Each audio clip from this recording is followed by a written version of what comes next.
I assume all of you here do have plans for postgraduate education? Yeah? All right, so hopefully today will be informative and helpful for everybody. And just before we get started, I do want to acknowledge and thank all of my colleagues. So Professor Kanupriya, Professor Navkaran, Deepali, Nitya, Manjushri, and Garima. So we appreciate you taking the time out of your busy schedules to join us today. All right, guys, so again, the idea here is you're coming up in your final year of college, right? Amazing 2.5 years. Now you're thinking, well, what's next? And so for many of you, and again, if you're here today, I assume all of you are thinking you want to go on for postgraduate education. So there's a number of different ways you could pursue that, right? You could do India, you could do abroad, you could do a master's, you could do a PhD, etc. So our goal today is to provide you guys some information to help you kind of navigate this process and have a little better understanding of what's required. So first off, if you're thinking about whether you want to go on and do postgrad, right? There's a number of things you can consider. One is academic performance. And here we're primarily talking about CGPA, all right? It's a big factor in terms of postgraduate education. Next is the courses. Now, you know, we are still a new school. You're our second batch, of course, but I do feel pretty confident. I think the results from batch 21 bore this out, that we have a really good curriculum, meaning your transcripts look really good. So you all have at least 18 to 20 psychology courses. Many of you have much more than that because you've taken electives in psychology as well. So again, this is another important factor that they're going to look at is your transcript and the courses that you have taken. Hi guys, we're going to ask you to come over here. We're going to try to keep this a little more intimate today if we could. All right, internships, extracurricular activities, all that stuff that you've done to try to build up your CV. And then of course at the end of the day, it really comes down to your own personal interest and goals, right? One of the points of this program here in college in general is to get sort of a breadth of understanding of what psychology is so that you can actually make an informed decision in terms of what you want to do next. Specialization usually begins at the postgraduate level. That's when you will make a determination of what you want to do. Now, there are other issues as well, right? Location, again, here, abroad, cost, program type. And again, this could be a master's, and there's different types of master's degree. It could be a PhD, it could be a PsyD, etc. University rankings, how important is it? Scholarship options, right? That goes into the idea of cost. Financial aid, mentoring, placement records, etc. So all of these are issues that you can sort of think about as you begin to move forward. So we're going to give you a lot of information today, but what I would recommend is that on average, most students are going to be looking at applying at least maybe 3 to 4 at a minimum, and that's only if you feel very confident in your odds or you're very restrictive in terms of where you're willing to go. But for most students, they'll end up doing 7 or 8, 10, 12 different universities that they ultimately apply to. Now, one of the things that I always recommend when I talk to students is you really need to go into this kind of with your eyes open, right? And what I mean by that is reach for the world, right? I want you to stretch and try. But quite frankly, if you have a 3.0 CGPA, right, you're not getting into Oxford or Harvard, right? I don't mean to burst anybody's bubble, but that's just not going to happen. So again, you need to be cognizant of what your chances are and then apply accordingly. There are a lot of fantastic universities, right? There's this idea that, oh, it's only the Ivies that I care about, right? I worked at Ohio State before I came here. It's an amazing university, but it's not an Ivy League by any means. So there are upper tier, there are middle tier, and there are lower tier. So you want to really kind of do a little bit of both. Meaning, okay, I feel pretty confident that I can get into these universities, but it's pretty competitive. Maybe I'm going to take a little less qualified, a lower tier one, right? And I'm going to put it in my back pocket. Meaning I'm going to apply there because I'm very, very confident that I'm going to get in. If I don't get into the other universities that are my first choice, at least I have the option to go there. It doesn't mean you have to, but again, at least provides the option. So to reiterate, my point here is that you want to look at these universities, you want to kind of pick a range, a spectrum in terms of where you're applying to maximize the chances that you're going to get into at least one of those programs, and hopefully much more than one. The programs, the degrees, how well does it align with your interest and eligibility? So each of these universities do have different eligibility requirements. So it's really, really important that you go onto these websites and you actually look at the individual schools, the individual programs to try to find those that interest you. And again, to ensure yourself that you're actually able to do it. The last one here, right? The way I kind of talk about students when I have these conversations is, where do you want to go, right? First choice. Stay in India, go abroad. Hi, guys. I'm going to ask you to come on over here. Again, let's try to keep this a little more intimate, please. All right? So you say, okay, I want to go to the UK. All right, here's some options. I want to go to these various schools, right? Let's say University of Sussex. Well, at Sussex, what are their degree programs? Do they have a degree program that actually interests me, right? That's number 2. Number 3, if they have a program that interests you, now look at some of the faculty that are actually part of that program. Because although they may have the program, it doesn't necessarily mean the faculty in that program are accepting students. So the final point here is that you can actually drop an email to the professor and just say, hey, I'm really interested in what you guys do. Are you accepting graduate students for this upcoming academic year? If nothing else, it opens up that opportunity to have a conversation with the professor that you're interested in working with. All right. Last point here.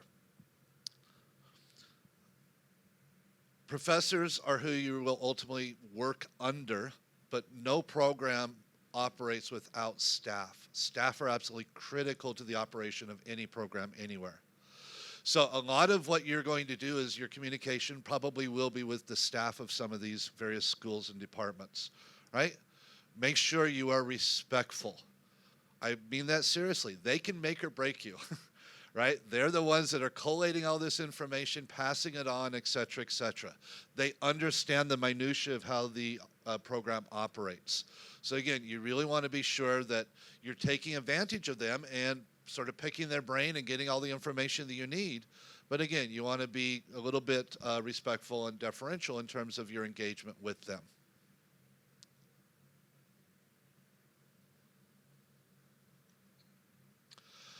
All right, we're going to go through this more, so I'll just quickly sort of summarize this. Depending on whether you want to stay in India or go abroad, the timelines are a little bit different. So for Indian PG programs, most of them have their entrance exam somewhere around May to July. So if you're going abroad, this is either UK or North America. Hi, guys. I'm going to keep pushing everybody to come on over here, if you will. All right, we're trying to keep this a little more intimate. If you don't want to sit up, at least come down a little bit for us. Fall intake, August, September is for most of them.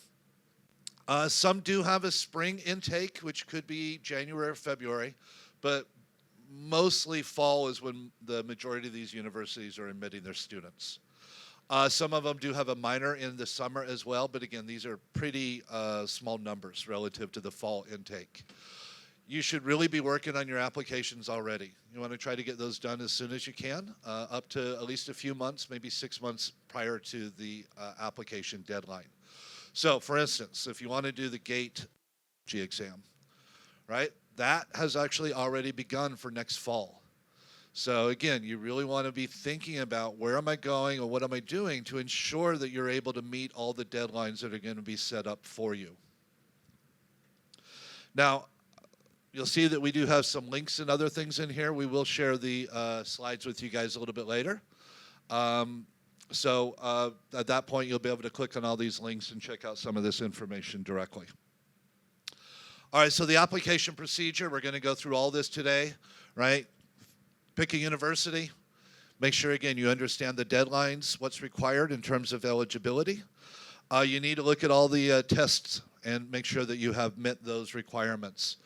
You compile the application package, which can take some time, right? There's two things about applying for grad school. One, it does take a lot of time, and it's not necessarily cheap either. So again, you really want to target those universities that you're genuinely interested in. So, package will likely contain at a minimum your transcript, CVs, statement of purpose, letters of recommendation, and then the standardized test scores that you do. Some, not all, but some may actually ask you for additional information like essays and other things.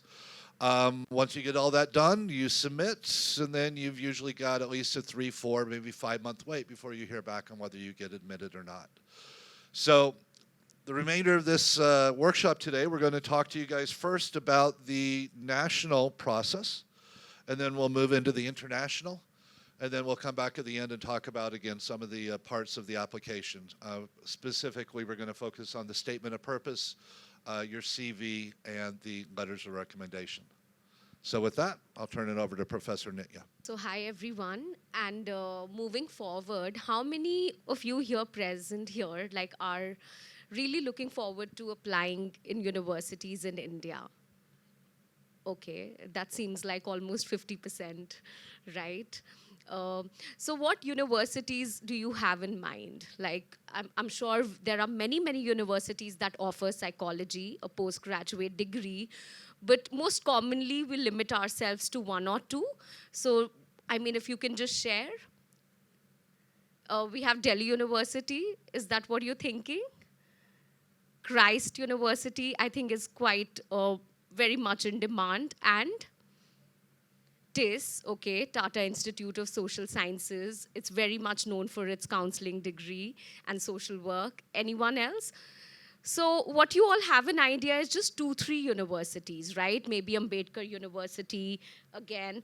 So here it's very important, no matter what universities, and I would really encourage all the students to meticulously create a list for yourself.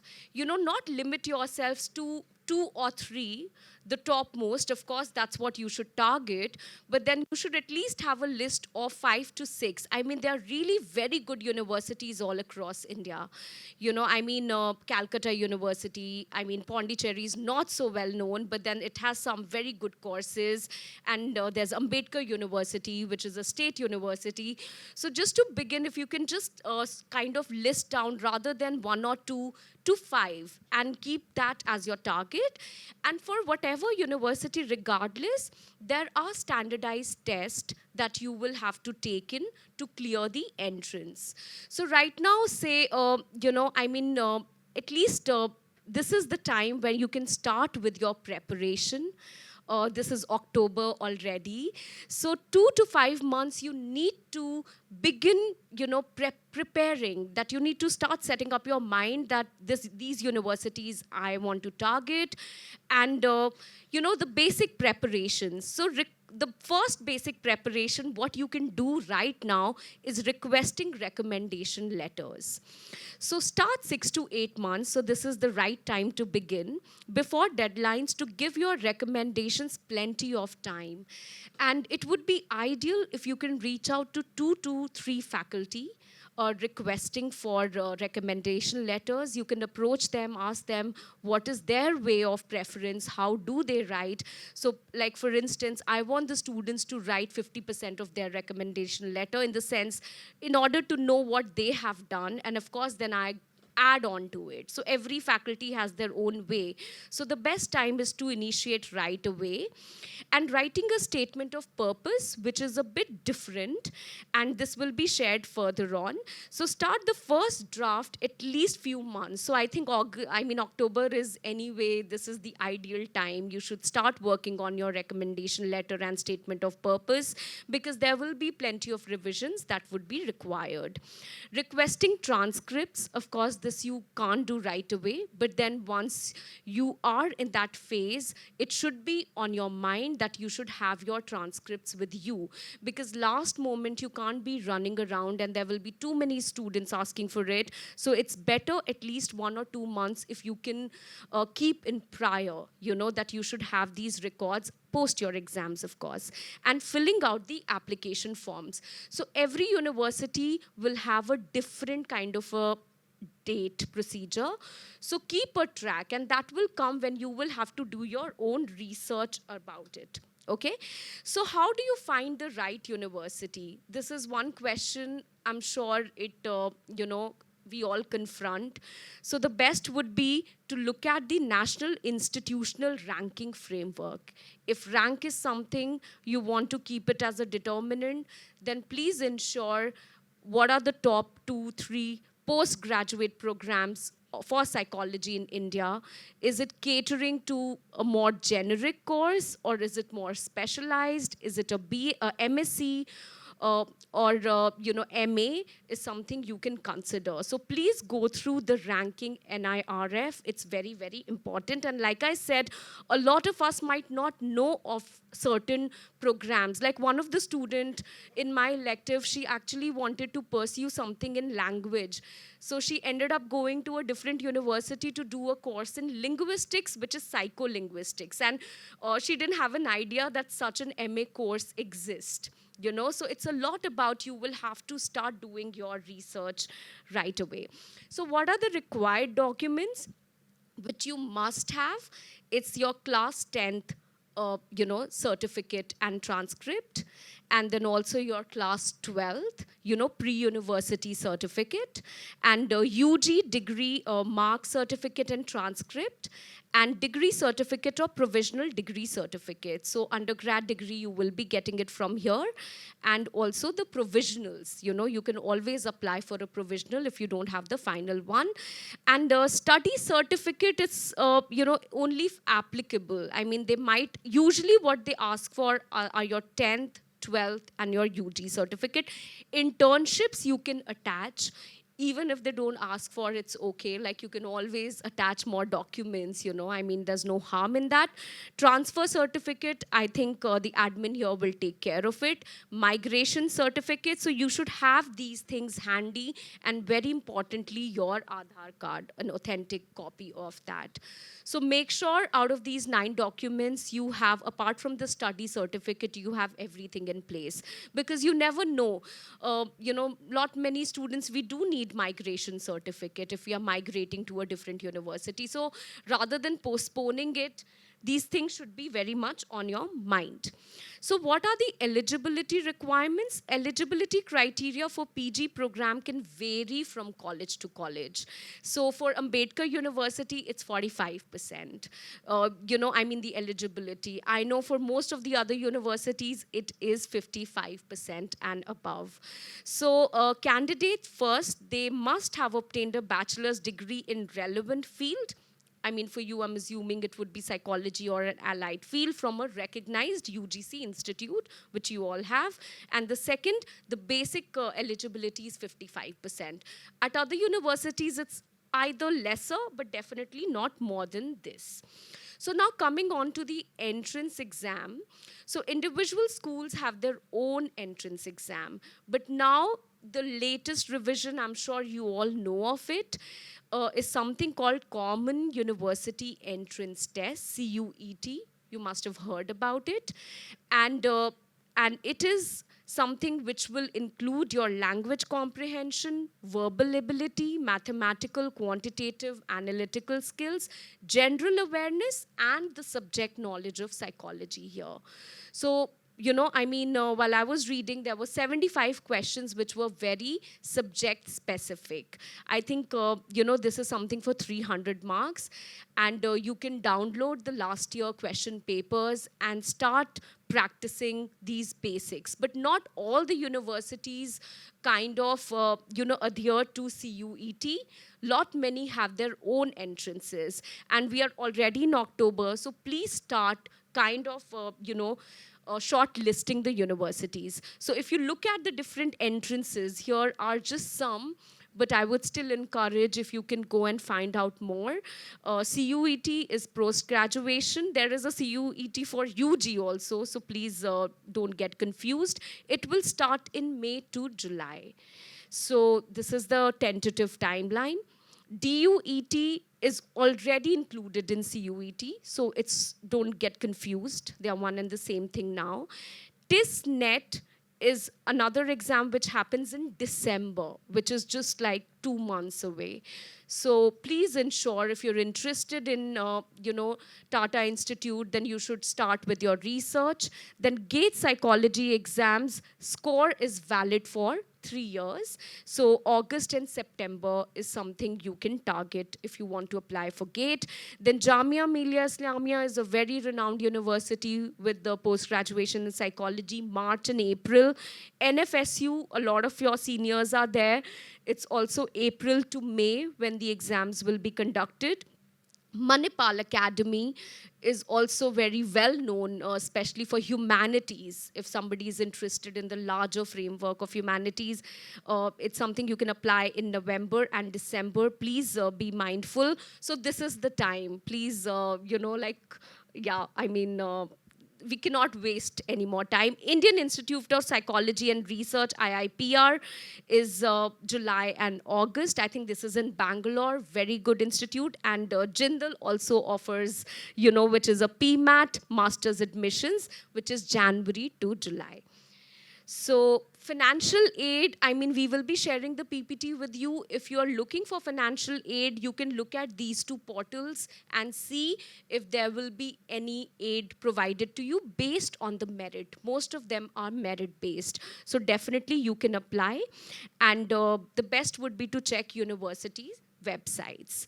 So, the confusion of which program should we apply, these are certain links which are attached. And even while I was going through it, I realized that they have captured it pretty well of various institutes which are not so, say, famous, but then they are quite well known historically, so you can always check the faculty profile, what kind of papers they offer, so you can go through this. And so if there is any question about the national universities, we can take it later, and Professor Dipali and I will be able to address it.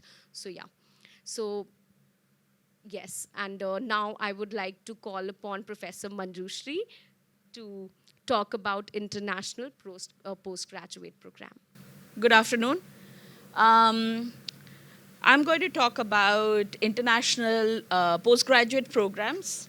May I know how many of you are interested, whether it is for master's or PhD, to go outside? Okay. Nothing like starting early, okay? If you are interested in Europe or Asia, one of the key things which actually Professor Derek also spoke about, something you can work on early on is your CGPA. And remember, your CGPA periodically can go up and go down, okay? So that means even before you apply for a postgraduate program, how you're working on your undergraduate can determine your chances in postgraduate. That's the reality. I just have to say it that way, okay?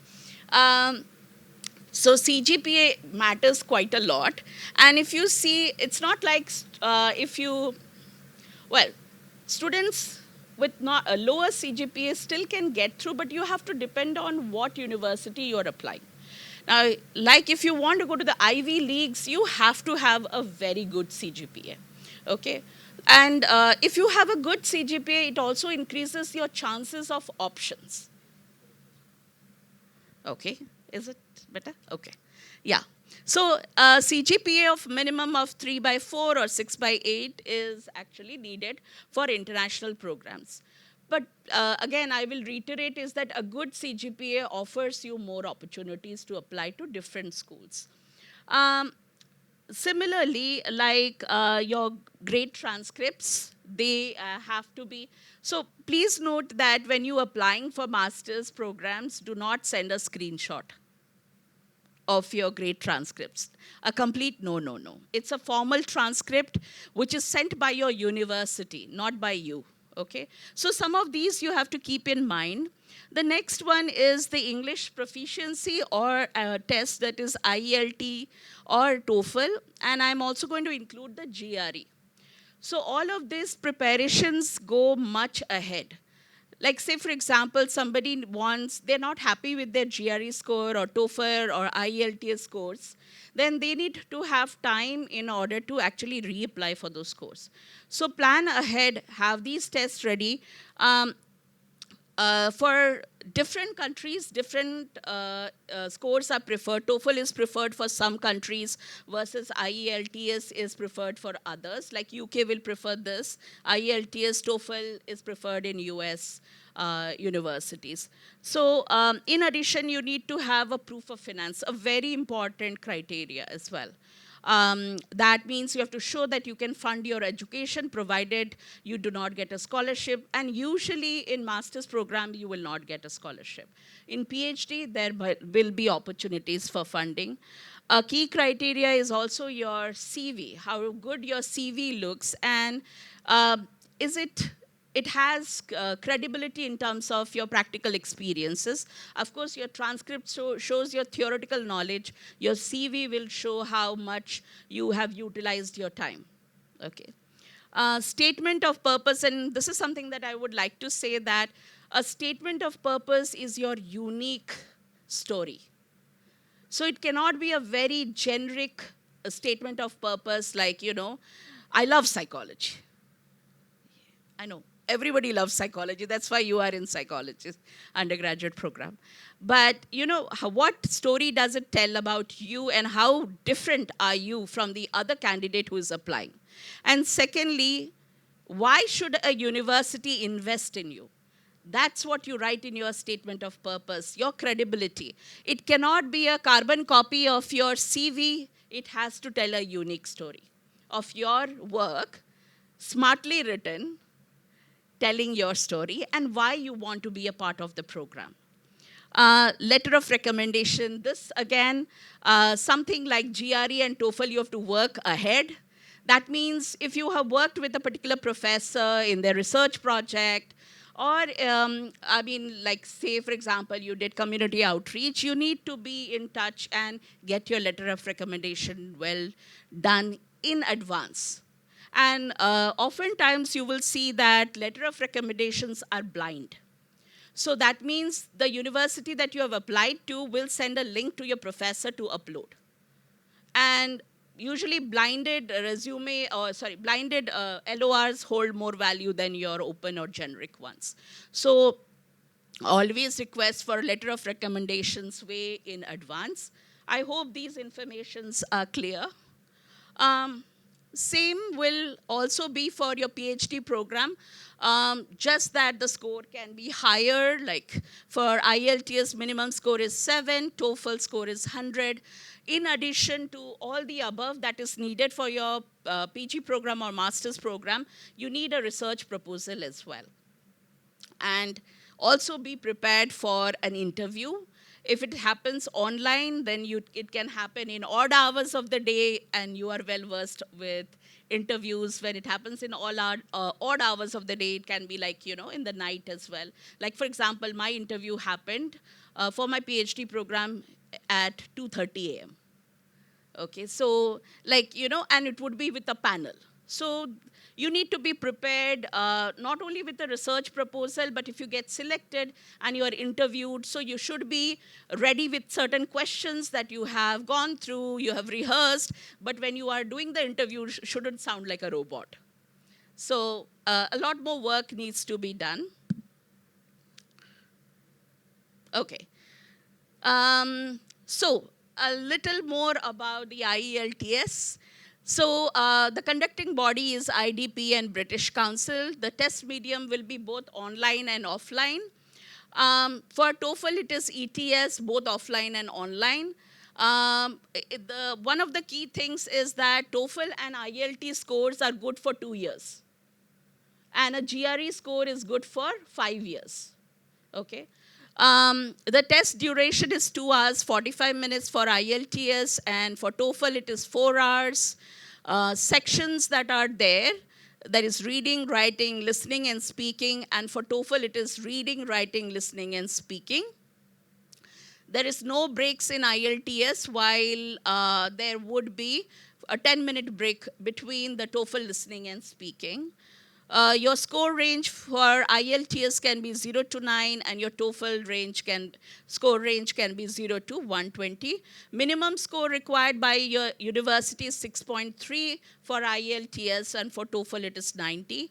And exam frequency is 48 times in a year for IELTS. So if you have a bad score, you can apply again, but practice. Like, people have practiced even for a month or more. I'm not saying just prepare for only 1 month, prepare for more and give your exam.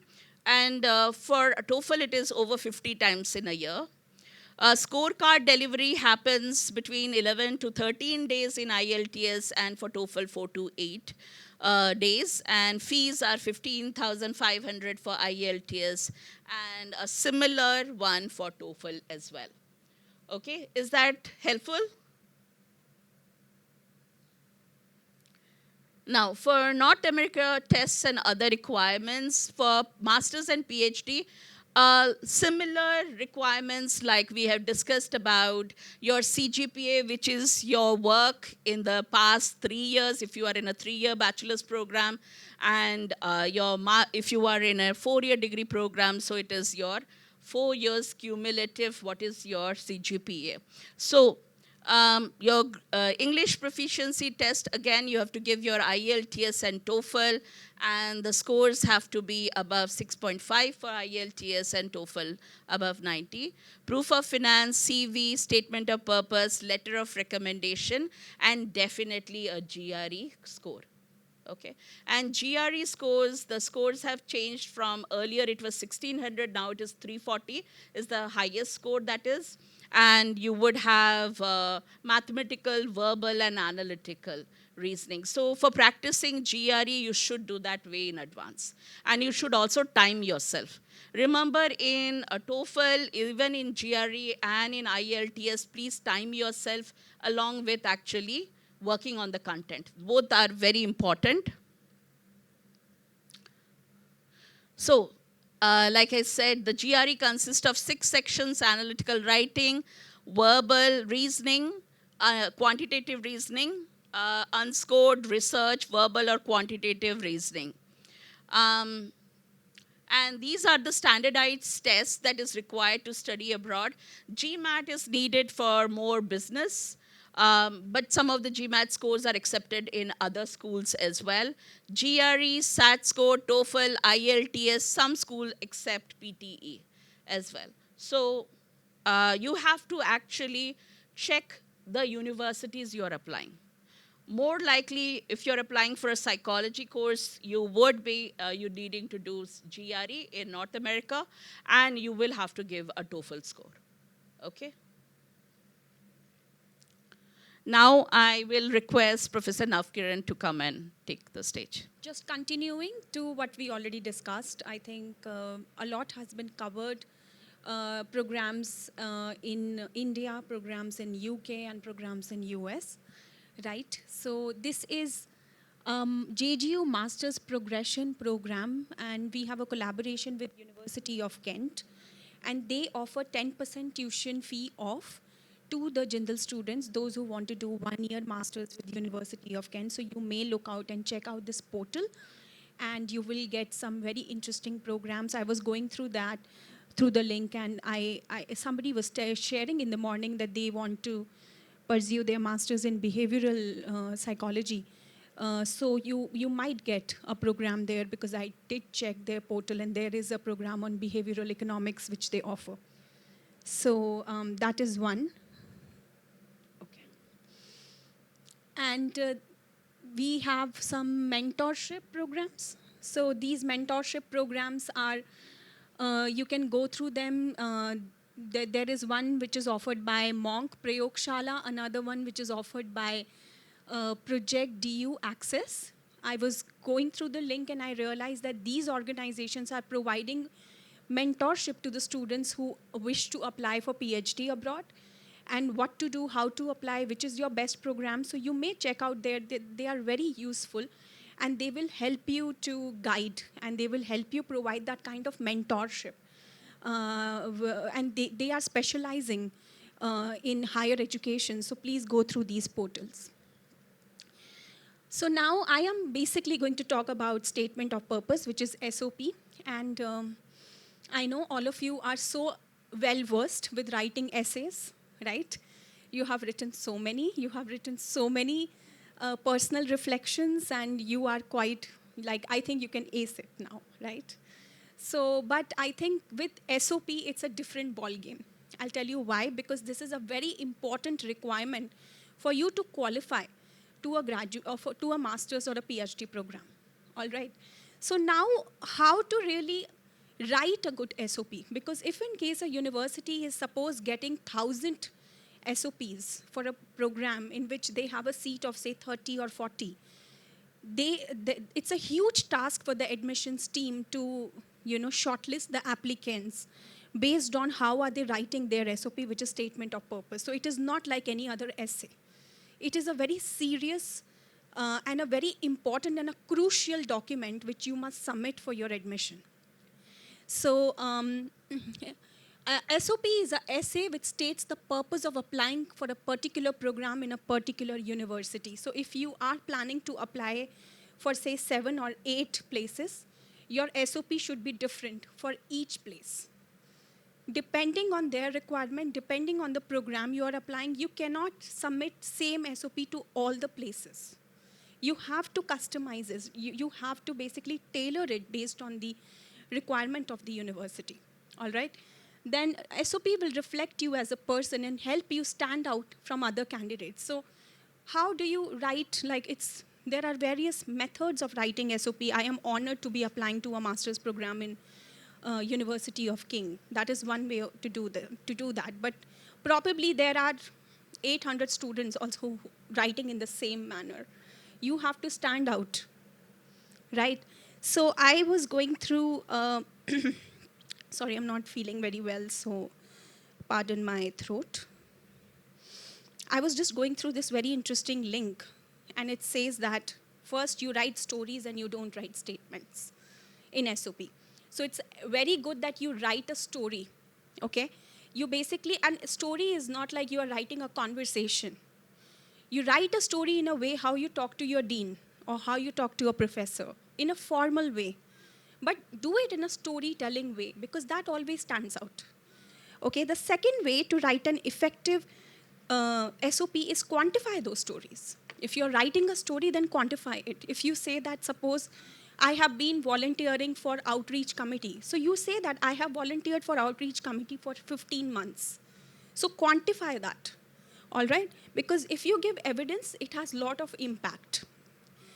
Third way is be specific. I love this program. That is, why do you love the program? So be specific, okay? I want to apply for this program because it is a very a unique program. But you have to give the specific. What is unique about this program?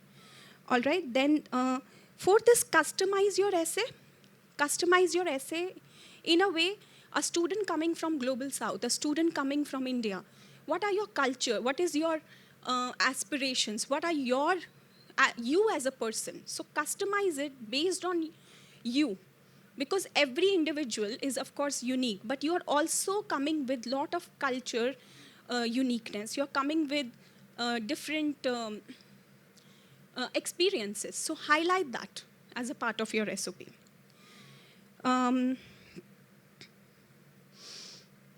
Just 1 second. Yeah, don't create stories. Okay, be yourself. Be authentic. Be honest.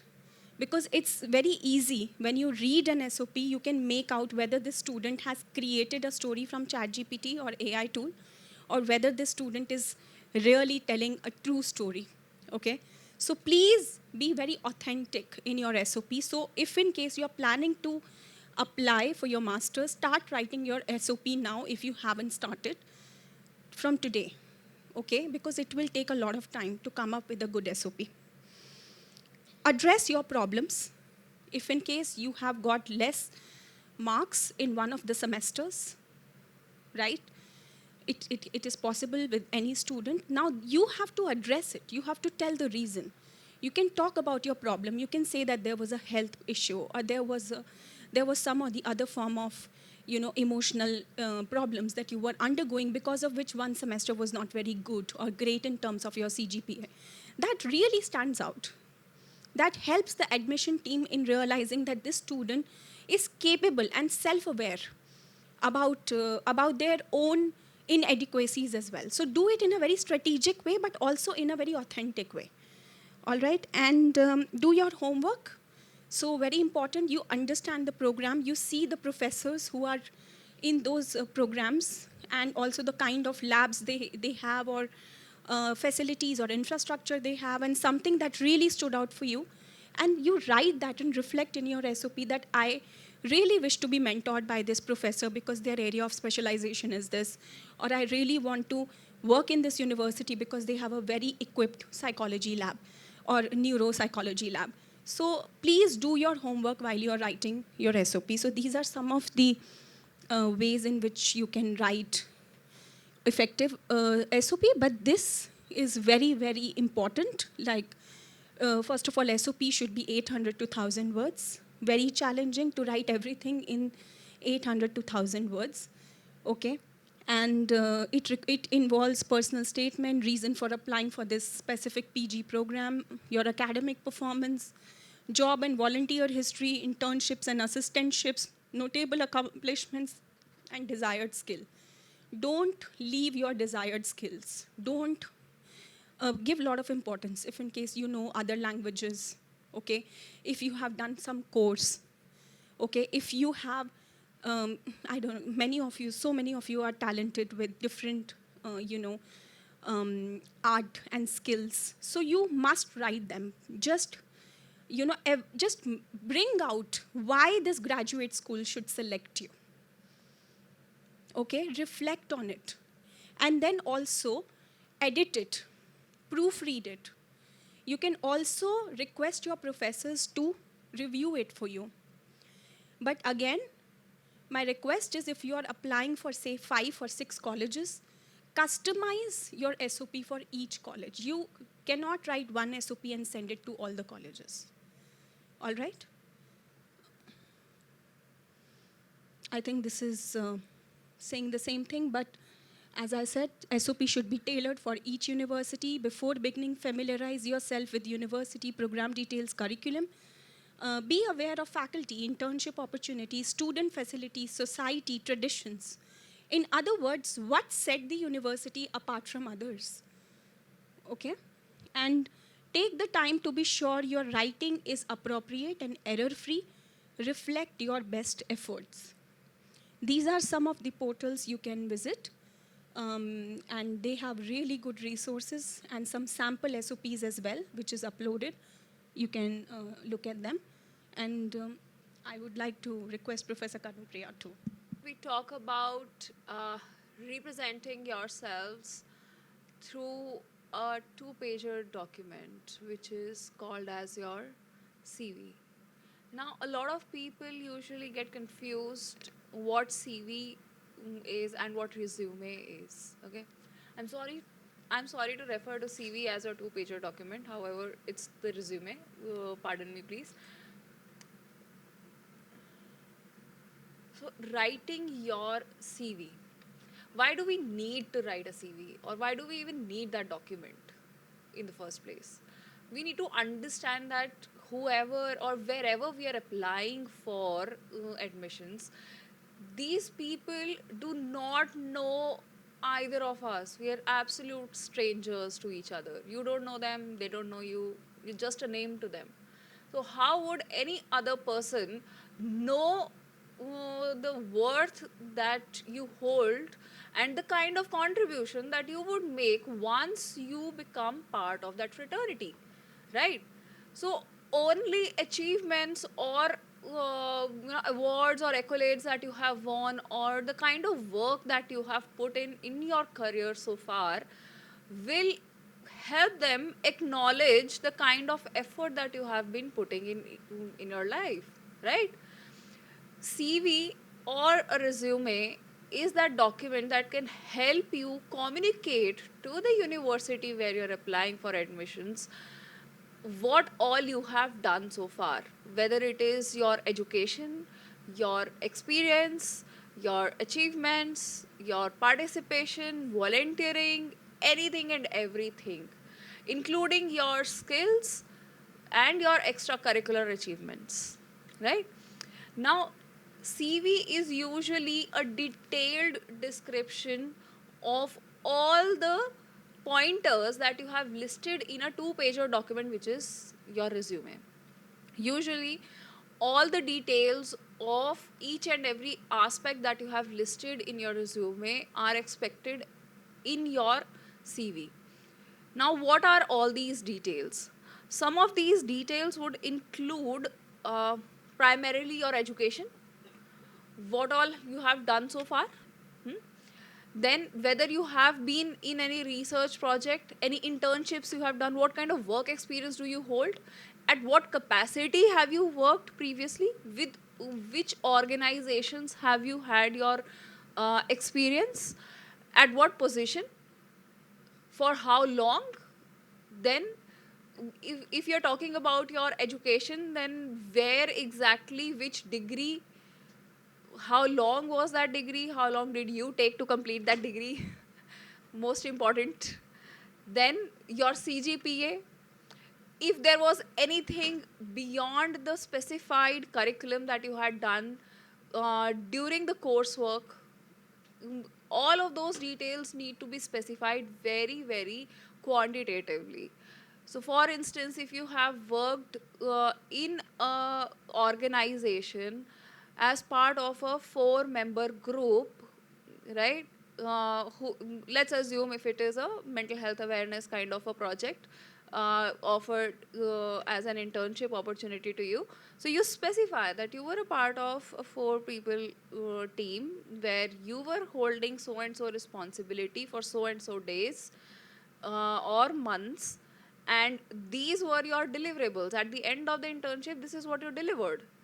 But be very, very specific and concise. I will not say that if you're writing your CV, then you can go on and ramble about like hundreds of pages. No, there is a limit, there is a way, there is a particular way to organize that content. So try to understand that along with the details, it's also equally important to organize it in such a way that for reader it becomes legible and easier to understand what you are intending to communicate to them. Then if you have published anything or any conferences that you have attended, whether as a participant or as a audience, I mean, if you have presented a paper anywhere, mention that. Voluntary work or any positions that you have hold, when you were in your degree college, that's why you must have done some kind of voluntary work, or you must have held positions for some student body or any other society which was operational during your previous education. What kind of positions have you hold, what responsibilities have you catered to. Be very specific, precise, as well as try to mention each and every aspect in your CV, right? Now, most important part of writing this CV is to be able to understand the need to write all these details. Now, these details and the need to write these details depend on the expectation the university has from the prospective candidates. It can only come, that kind of understanding in you will only come if you are well researched about the university you are applying to. For instance, if any university is, or you are applying to a university who's offering a IO psychology course, or let's say a clinical psychology course, so emphasizing on the details of the internships where you have had similar exposure would help you stand out, as opposed to start specifying details for each and every aspect of your CV, right? So try to highlight those aspects which are important for the university you're applying to. Again, it has to be customized based on the places, based on the institutes that you are applying for. um, like it says, including CGPA, the course curriculum that you have studied, any extracurricular achievements or other achievements or accomplishments that you have done so far, listing them all with all the quantitative numbers, percentages, or whatever feels best for you. If you have worked in teams, specifying what kind of work you have done, how big was the team. If you have managed a team, specify that you have managed a team of so and so people for these kind of works, or and these were your deliverables. So specify that. Hmm? Clearly mention what you did and not just what your team did. I just explained that. Including your positions held, whether it was voluntary, elected, or paid, all of that matters a lot. And highlighting the knowledge and skills gained from all these experiences is equally important. Now, when I say that include all the details, it's not just what you did, it is also what you learned or acquired in that process. So, for instance, if you had done a research internship where you assisted the faculty in some sort of data analysis, and in that process you got familiarized with certain softwares, right?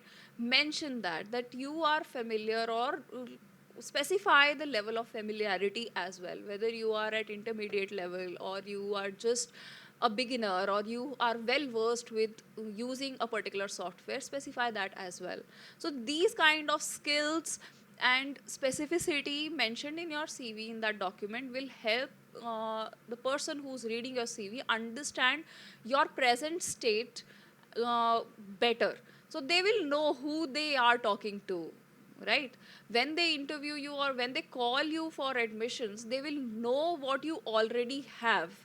And then the conversation begins. It becomes easier for you to refer to certain points which you have specified in your application documents and specifically in your CV, and then talk about it with much more precision.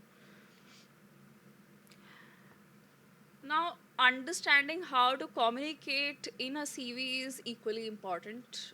We have read about active passive voice in our English grammar, and that concept does not just end there. Um, Passive voice emphasizes the person or the object receiving the action, and active voice emphasizes the person or the object performing the action. So, it is usually preferable to engage in active voice. Sorry. It is usually preferred to engage in active voice that emphasizes your own contribution. Passive voice will always show some kind of uncertainty, right? Or unsurety, or some kind of, let's say, delegation, or maybe if you use passive voice more often than active voice while you're writing your curriculum or your resume, it may also give an impression on the reader that maybe the person is not confident about themselves. So prefer to write your documents in active voice. Now, personal skills versus professional skills is another important aspect. It's not just important for any university or any institute to enroll students who have all the professional skills. Personal skills matter equally. Why? Because when you are engaging with an advanced curriculum, it's equally important for any university to know whether the student is equipped or skilled enough to engage in higher order thinking, right? So critical thinking, problem solving, give examples and situations, or specific roles that you have fulfilled, or responsibilities that you have fulfilled in your CV, and highlight that you have used these kind of skills while you were working on this particular project. For instance, if you were working on any research project, then you will definitely be using critical thinking, problem solving approach, and time management specifically. So specify what, based on your experiences, specify what kind of skills, whether it is personal or professional, what is it that you have either acquired or used during that experience. Now, the goal of CV is to stand out just like an SOB. It only allows the other person to understand who they are talking to. So, please understand that this document is equally important, and it is the only document that will help you communicate everything, every little thing about you to the other person. You can actually like describe yourself completely through that document. So be very mindful of what you are choosing to add in it and what not. Every minor detail matters. These are some of the links for your reference to use on how to write an effective CV and a resume. So letters of recommendation. Now, we often assume that just because a faculty has taught us, he or he will write a letter of recommendation for us, right? How many of you think so? Be honest, because this is going to help you, okay? However, this is not always the case. Why? Because letter of recommendation is a document which is to be written by a person who knows you, not just as a student but also as a person. Why? Because this person is going to vouch for you to a university who's absolute stranger, not just to you but to the person who's writing the letter as well. And most importantly, forget about the faculty or the professional who's going to write the letter for you.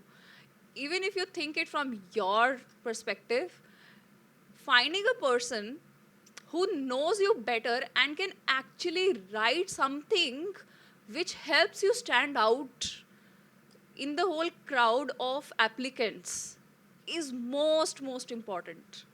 So ensure to identify your recommenders well in time.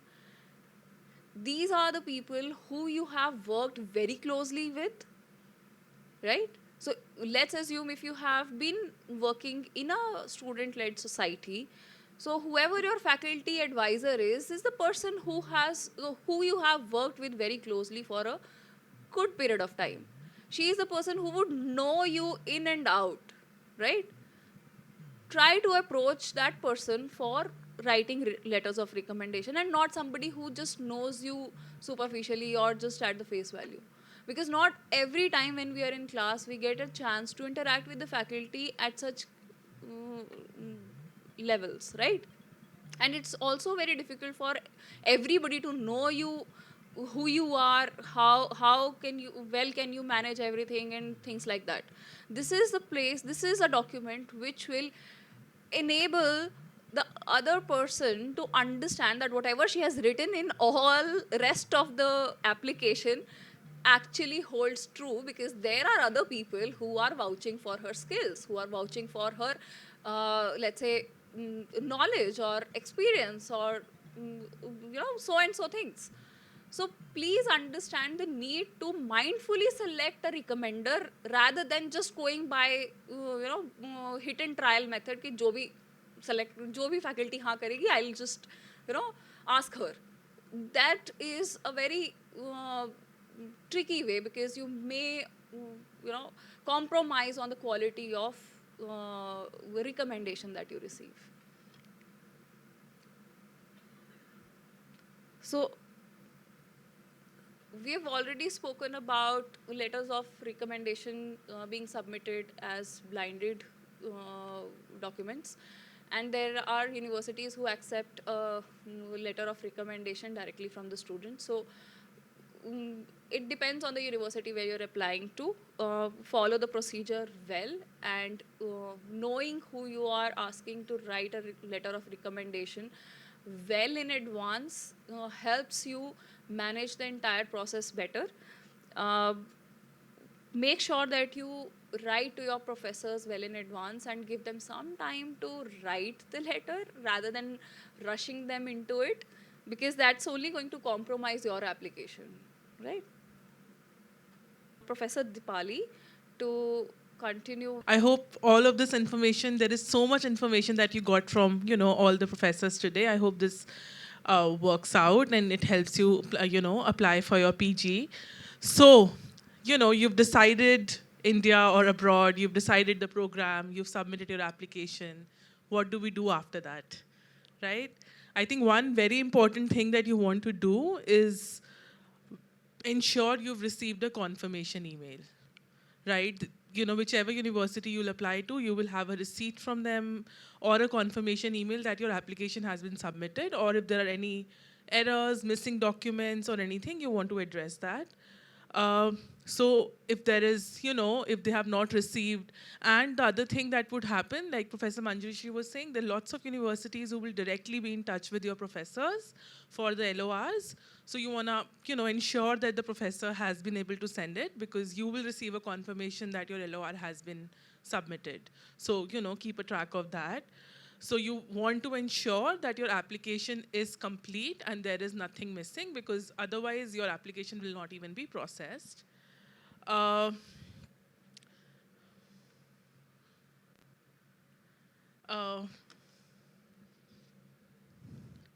So the application, when you're submitting it, it will be assessed by different offices. We were talking about how the admissions office will first review it. It will be sent to the department, the professors. So you want to make sure that, so what you will need to do is you will have to wait quite a bit of time. So, keep patience with that. But what we can do is maybe send thank you emails to the admission office once you receive the confirmations email. You will be waiting for about 3 to 4 months, especially for, especially for if you're planning to apply abroad, it'll be about 3 to 4 months. If you plan to apply to India, your CUT results, and after that you will apply to the universities, that will also take a couple of months. And you will start receiving offers from multiple places. And that's when the choice will become, even more critical. So we were choosing initially where all we want to apply. Now we will need to also make a decision on where do I want to go. And it might change on the basis of a lot of factors we have already discussed, the program you get selected for, the funding opportunities that are there. So that is the time you will have to really consider before you accept what you are doing. In case there is a university who is not able to accept you, you will also receive a notification saying that you are not accepted for this program. So that will also be helpful. And if you receive an acceptance letter, first thing you want to do is really send your thank yous, right? To the university who's accepting you, to the professors who wrote your recommendations letters. You want to, thank people who've been involved in the process. You will be sent a lot of information. Again, this will also apply differently to Indian universities and universities abroad. There'll be a lot of information on, student housing, what is expected, what do you need to do before you start the program, and all of that. And maybe you will have an opportunity to interact with other students who are also going to that university. I think you guys already might know of some social media platforms where you can connect with other students who are applying to those universities, and the universities may also make some arrangements to, interact with international students coming to this university and all of that. Then is the time when you'll start preparing, right? Again, within India as well, it might be a different city. When you're going abroad, you want to start thinking about visas, you want to start thinking about any funding, any, all of that, and your financial plan. So whether that's, whether that's the scholarship that you've received or exploring additional scholarships that may still be available and other things of that sort. But yeah, and get excited. It's like, it's a big milestone for you all to reach your postgraduate studies, and we are all as excited as you are, and, to see you grow. Thanks. All right, folks. we have a guest, so we are going to open it up for Q&A. But first, we have Professor Basker from JIBS. So thank you for joining. And he's going to talk to you. So we're going to take a moment and give you a little bit of insight. We're not going to talk about specific programs, really, but we do have a few from JGU that we want to at least highlight for y'all. Thank you, Derek. At JIBS, we have two postgraduate programs that we offer for psychology students. The first one is known as the MA-MSc in Applied Psychology, and the second is an MSc in Psychosocial Rehabilitation. The MA-MSc in Applied Psychology has 4 specializations, which is child psychology, community psychology, industrial organizational psychology, and forensic and investigative psychology. Right? The child psychology works with, the training is to work with children, to work with parents, adolescents. Community psychology works with the larger community in terms of understanding what interventions work at a community level. You also work with policy organizations. The forensic and investigative psychology specialization works with criminal behavior, understanding criminal profiling, financial fraud, cybercrime. And your industrial organizational psychology is something that all of you, I think, are familiar with, which deals with HR work and organizational dynamics, etc. Then we have the MSc in Psychosocial Rehabilitation, which is an RCI licensed course. So at the end of the course, you get a license from the RCI saying that you can be a rehabilitation counselor in India, which is kind of a big deal. And that course is essentially a course where you learn about what are the right ways to treat patients who are undergoing different kinds of rehabilitation, including mental illnesses and other forms of physical disability and mental disabilities. Through this entire 2 programs, you'll be expected to do 3 internships. We have connections with close to 200 internship sites across India and abroad. Our last batch was the first inaugural batch, and they all got almost 81% placement rate was reached. The forensic students have passed a forensic investigative examination, which allows them to become professionals in India.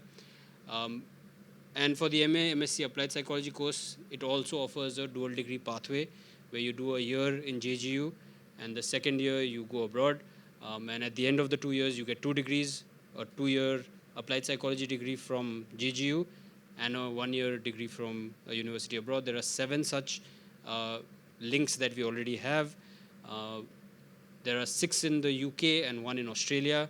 So you can choose between developmental psychology, neuroscience, industrial organizational psychology, positive psychology. These are all the specializations that you will have in your second year when you go abroad.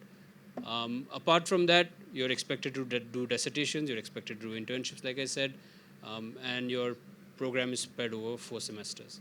Right? Any questions? No? All right, we'll leave a brochure. We'll send it to Derek, and you can circulate it with the rest of you. Yeah? All right, thank you. Good to see some of the very familiar faces after almost 2.5 years when I first met a couple of you during your admission. Those who remember my face, those who do not, I'm Harsh. I'm part of the admissions team here at OP Jindal. And I'll just take a couple of minutes to tell you what is the admission process for students who are Jindalites. So you are exempted from any written test which you earlier gave at the time of admission. You will be directly talking to one of our professors based on which program you apply to. And based on that, you get an offer letter if you get selected, and rest of the process remains same. Online fees and stuff like that. I'll not get into those details. But yes, but one thing is important, you'll have to have a recommendation letter from your dean. Suppose you join JSPC's master program, then that's an internal story. But if you take admission other than JSPC, maybe into JIBS or any other master's program of Jindal, you will require a recommendation letter from your dean or the person nominated by the dean within your school. That will be submitted to the next school within Jindal if you are joining. Fine, that's all from admission side. And of course, any questions, I'm here sitting right in front of all of you. You can ask those questions. Thank you. Scholarship policy remains the same as it remains for any student who is coming from outside. And the scholarship policy, which was earlier there when you joined, states that a family income of 30 lakhs or above is not eligible. Now it has been increased from 30 lakhs to 50 lakhs. So a parent where the family income is 50 lakhs or below are eligible to apply for scholarship. Earlier we used to ask for 2-year ITR. Now we just ask the current year ITR. So in your case, the current year ITR will be the ITR filed by your parents in the year 2025 for the previous assessment year. Those who understand this accounting language, previous assessment year is basically the year in which the income is accrued. Fine? So that needs to be submitted with the admissions team. Scholarship is calculated only after you secure your admission. That policy remains the same. So you apply to Jindal, application process remains the same.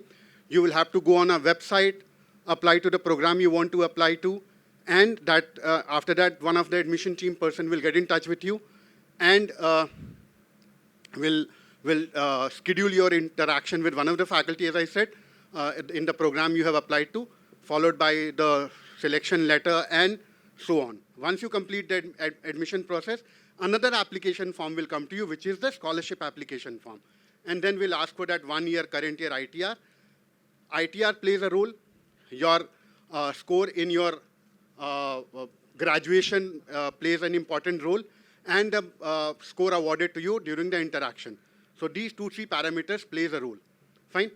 Thank you. So, yes, so JSPC is also going to have its first master's program, that is Master's MA, MSc in Counseling Psychology from fall 2025. And let me tell you a little bit of information about the program.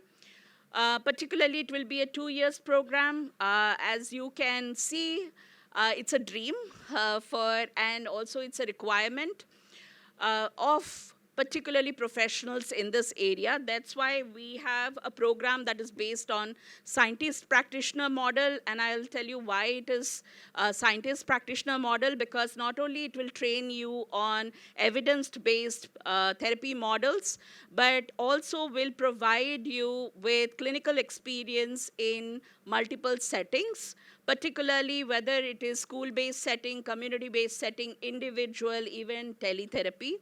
That is what will be a part of your curriculum. In addition, you will have also small classrooms, more discussions, supervisions of your work. Overall, we are looking to create professionals who can go out in the market and establish their practice. That is what we are offering in the master's program, an in-depth, intensive, and skill-based program. That's all. I'm sure you know what all master program Jindal offers. So any of the master program, if you want to diversify from psychology to maybe some of you may be interested in doing an MBA program or wanted to do an international relation program or a psychology program for sure, most of you are aspiring for. So if you need any a specialized counseling, you can always get in touch with one of us in the admissions team, which used to be Adda earlier. A lot of you students keep coming there and talk to us. So you can come to that place and talk to us. So we may have scheduled counseling, especially for maybe JIPS programs. You all know by now that what all JIPS offers. Of course, there's one RCI license program, which Professor Manjushri also spoke about, psychosocial rehabilitation, which is offered by JIPS. 4 specializations, child, community, forensic and investigative, and child psychology is offered by JIPS. Of course, we have now MA, MSc, counseling psychology. And thank you, Professor Derek and the team. We had really been getting a lot of requests from students who are not part of JGU but wanted to become part of our master's education ecosystem. And also a couple of students who passed out this year, 2024, they wanted to join counseling psychology, but we were not offering. So thank you once again, and all the best to all of you. I hope we'll all see you once again in future. Thank you. So my point is, I hope that you all have multiple options. I hope that you all get into the one place that you really want to go. But at the end of the day, it's a long process. I hope you're all successful. So thank you for coming.